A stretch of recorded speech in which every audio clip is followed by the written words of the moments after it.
ಎಲ್ಲರಿಗೂ ನಮಸ್ಕಾರ. ಮತ್ತೊಂದು ವಿಡಿಯೋಗೆ ಸ್ವಾಗತ. ಬಿಗ್ ಬಾಸ್ ಸೀಸನ್ 11 51 ದಿನ ಕಂಪ್ಲೀಟ್ ಮಾಡಿ 52ನೇ ದಿನ ಕಾಲಿಟ್ಟಿದೆ. ಇವತ್ತಿನ ಫಸ್ಟ್ ಪ್ರೋಮೋ ರಿಲೀಸ್ ಆಗಿದೆ. ಆ ಪ್ರೋಮೋದಲ್ಲಿ ಶುರು ಮೊದಲೇ ಜಗಳ ಗಂಟೆ ನಮ್ಮ ಶೋಭಾ ಶೆಟ್ಟಿ ಅವರು ಮಾತಾಡಿದ್ರೆ ಬಿಡ್ತಾರ, ಮಂಜಣ್ಣ ಹಾಕೊಂಡು ರುಬ್ತಾ ಇದಾರೆ ಅನ್ಸುತ್ತೆ. ಮಂಜಣ್ಣ ಬಿಡ್ತಾನ, ಮಂಜಣ್ಣ ಬಿಡಲ್ಲ. ಸುಮ್ನೆ ಇರಿ ಅಂತ ಕಿರ್ಚಿದ್ಕೆ ಮಂಜಣ್ಣ ಸೈಲೆಂಟ್ ಆಗ್ಬಿಟ್ರ. ಮತ್ತೆ ಆ ಪ್ರೋಮೋದಲ್ಲಿ ಏನಿದೆ, ಆ ಪ್ರೋಮೋದಲ್ಲಿ ಮಂಜಣ್ಣ ಮತ್ತು ಶೋಭಾ ಶೆಟ್ಟಿ ಜಗಳ ಆಡಕ್ ಕಾರಣ ಏನಂತೆಲ್ಲ ಮಾತಾಡೋಣ. ದಯವಿಟ್ಟು ಚಾನಲ್ ಯಾರು ಹೊಸ ನೋಡ್ತಾ ಇದ್ರೆ ಮಿಸ್ ಮಾಡ್ದೇನೆ ಸಬ್ಸ್ಕ್ರೈಬ್ ಮಾಡಿ, ಲೈಕ್ ಮಾಡಿ, ಶೇರ್ ಮಾಡಿ. ಆಕ್ಚುಲಿ ನೋಡಿ, ಈ ಪ್ರೋಮೋ ಏನಿದೆ ಅಂದ್ರೆ, ಇಬ್ರು ಬಂದಿರ್ತಾನೆ ವೈಲ್ಡ್ ಕಾರ್ಡ್ ಎಂಟ್ರಿ. ಆ ವೈಲ್ಡ್ ಕಾರ್ಡ್ ಎಂಟ್ರಿ ಏನಾಗಬೇಕಂದ್ರೆ, ಇವರಿಬ್ರಲ್ಲಿ ಯಾರು ನಾಯಕರಾಗಲು ಅರ್ಹರು ಅಂತ ಒಂದ್ 2 ಟೀಮ್ ಮಾಡ್ತಾರೆ. ಆ 2 ಟೀಮಲ್ಲಿ ಒಬ್ಬ ಟೀಮ್ಗೆ ಒಬ್ರು ನಾಯಕರಾಗಬೇಕು, ಒಬ್ರು ಟೀಮ್ ಕ್ಯಾಪ್ಟನ್ ಆಗಲ್ಲ.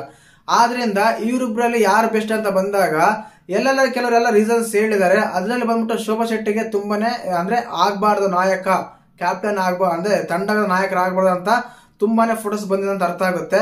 ಇಲ್ಲಿ ಕಾರಣ ಇಷ್ಟೇನೆ. ಯಾಕಂದ್ರೆ ನೋಡಿ, ಈಗ ಮಂಜಣ್ಣ ಕೊಟ್ಟ ಒಂದು ರೀಸನ್ಸ್ ಕೊಡ್ತಾರೆ. ಮನೆಯ ರೂಲ್ಸ್ ಇವರೇ ತುಂಬಾ ಅಲ್ಲಾಡ್ಸಿದಾರೆ ಅಂತ ಅನ್ಸಿದ್ರೆ, ಅದೇ ಕಾರಣಕ್ಕೆ ನಮ್ಮ ಶೋಭಾ ಶೆಟ್ಟಿ ಅವರು ಹೇಳ್ತಾರೆ, ಏನ್ ಅಲ್ಲಾಡ್ಸಿದೀನಿ, ನೀನ್ ಕರೆಕ್ಟ್ ರೀಸನ್ಸ್ ಕೊಡಕ್ಕೆ ಬರಲ್ಲ, ಏನ್ ಮಾತಾಡ್ತೀರ ಅಂತೆಲ್ಲ ಅರಚಾಡ್ತಾ ಇದಾರೆ. ಕೇಳಿಸ್ಕೊಳ್ಳಿ, ರೆಸ್ಪೆಕ್ಟ್ ಕಳ್ಕೋಬೇಡ್ರಿ ಅಂತೆಲ್ಲ ಅರಸ್ತಾ ಇದಾರೆ. ಸ್ಟಾರ್ಟಿಂಗ್ ಇವಾಗಿಂದ ನನ್ಗನ್ಸಿದ ಮಟ್ಟಿಗೆ ಬಿಗ್ ಬಾಸ್ ಅಲ್ಲಿ 52 ದಿನದಲ್ಲಿ ಫೀಮೇಲ್ ಕಂಟೆಸ್ಟೆಂಟ್ ಈ ರೀತಿ ಅರಸಿದ್ ಯಾರು ಇಲ್ಲ ಗುರು. ನಮ್ಮ ಮೋಕ್ಷಿತ್ ಅವ್ರ ಅರಸ್ತಾ ಇದ್ರೆ ಅವಾಗ ಅರ್ಥ ಆಯ್ತಾ ಅಂತ.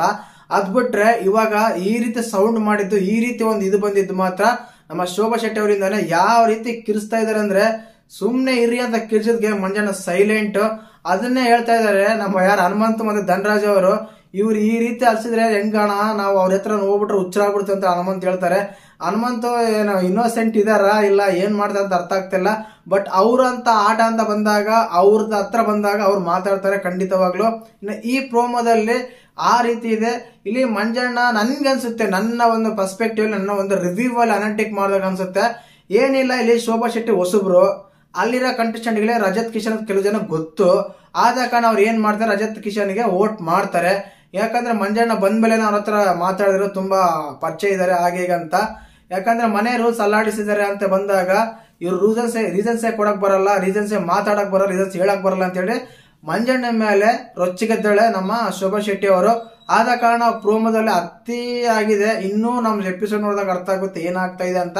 ಅಲ್ಲಿ ಒಂದೊಂದು ಕ್ಲಿಯರ್ ಕಟ್ ಆಗಿ ಗೊತ್ತಾಗುತ್ತೆ, ನಮ್ಮ ರಜತ್ ಕಿಶನ್ ಅವ್ರನ್ನ ಮಾಡಿದಾರ ಅಂತ ತಂಡದ ನಾಯಕರಾಗಿ.